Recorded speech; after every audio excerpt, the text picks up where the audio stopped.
صبر کسے کہتے ہیں؟ اس کے بارے میں کہنے والوں نے بہت کچھ کہا ہے۔ واویلا نہ کرنا، منہ پہ تماچے نہ مارنا، ناشکری کا کلمہ نہ کہنا، اعضاء کا ایسا اضطراب کہ جو شریعت میں نامحمود ہو اس کا سرزد نہ ہونا، صبر کے بڑے مفاہیم ہیں۔ لیکن صبر کا مفہوم میں نے ایک یہ بھی پڑھا ہے کہ صابر وہ ہے جس کے معمول عبادت میں فرق نہ آئے۔ پہلی صف میں کھڑا ہونے کی عادت تھی، نماز پڑھتا تھا، جوان بیٹا فوت ہو گیا، اذان پکاری گئی تو پہلی صف میں کھڑا پایا گیا، نماز قضا نہیں ہوئی، آپ کہیں کہ بندہ صابر ہے۔ گھر میں میت پڑی ہے، نماز قضا نہیں ہوئی، جس کے معمول عبادت قضا نہ ہوں وہ صابر کہلاتا ہے۔ صبح اٹھ کے قرآن پڑھنے کی عادت تھی، گھر میں میت پڑی ہے، چلو دوپہر کو تدفین ہونی ہے، نماز پڑھی تو تلاوت آج بھی چھوڑی نہیں ہے، ہم کہیں کہ بندہ صابر ہے۔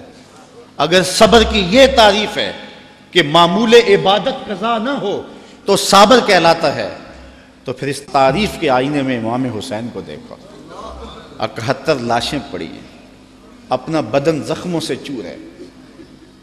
محتاط روایت یہ ہے کہ آپ کا جب پیراہن اتارا گیا تو 113 تیر، 33 زخم تلواروں کے تھے اور 34 گھاؤ نیزوں کے تھے، کچھ نیزے بدن میں ٹوٹ گئے تھے، اور گھوڑے کی زین سے فرش زمین پہ آئے۔ صابر ایسا ہے کہ عبادت کا وقت آ گیا، سجدہ قضا نہیں ہونے دیا۔ ایسا صابر ہے کہ سجدہ قضا نہیں ہونے دیا، آتے ہی پیشانی سجدے میں رکھ لی، اللہم رضن بقضائک وصبرن علی بلائک تسلیما لامرک۔ اے اللہ، سب کچھ کٹا کے اور بچوں کی لاشیں پڑی ہیں، حسین کے لخت لخت سے خون بہ رہا ہے، لیکن حسین پھر بھی حاضر ہو گیا تیرے امر کو تسلیم کرتے ہوئے اور آنے والی مشکلوں پر صبر کرتے ہوئے، اور حسین تیرے حکم پہ راضی ہے، تو بھی بتا، تو بھی حسین پہ راضی ہوا ہے یا کہ نہیں ہوا؟ آواز آ رہی ہے، اس نواسے پر محمد مصطفیٰ کو ناز ہے، اس پیاسے پر علی شیر خدا کو ناز ہے، اوروں نے بھی سجدے کیے پر اس کا عجب انداز ہے، اس نے وہ سجدہ کیا جس پر خدا کو ناز ہے۔ عابد ایسا کہ معمول عبادت قضا نہیں ہوا، سجدہ قضا نہیں ہوا۔ اب آپ جانتے ہیں کہ امام حسین کا سر جو تھا سجدے میں جھکا ہوا تھا کہ دست قاتل نے سر انور کاٹ لیا، اور پھر سر انور کو کاٹ کے نیزے کی نوک پہ چڑھا دیا۔ یزیدیوں نے اس لیے کیا کہ اپنے لشکر کو تسلی دیں کہ ہم کامیاب اور کامران ہوئے ہیں، دیکھو سر حسین کٹ کے نیزے کی نوک پہ چڑھ گیا۔